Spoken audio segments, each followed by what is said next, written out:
Bueno, pues aquí estamos en el laboratorio para proceder día 1 con el experimento. Este es un poco el planning.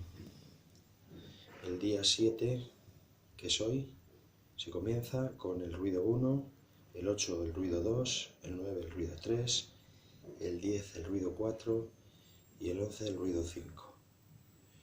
El ruido 1 lo vamos a poner en el silent, que ya está preparado, a 45 en la interfaz del silent. 45. Eso significa que tenemos 57,9, 58 dBs de límite ético, ¿vale?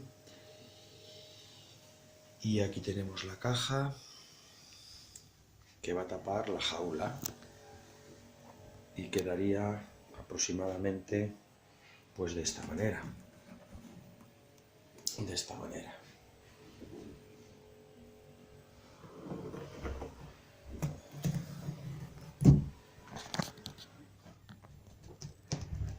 Así. Así es como quedaría.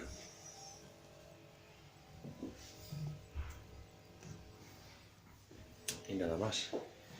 Estarían escuchando esta semana el ruido 1, alejado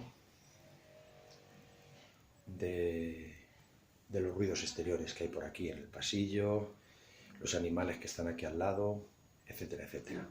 Como se aprecia, esta caja la voy a quitar.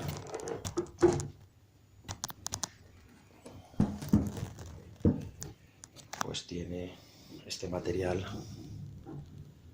que hablábamos, copopren, que va a hacer que todos los sonidos que aparezcan o que se cuelen sean absorbidos por este material de las paredes, que es el copopren.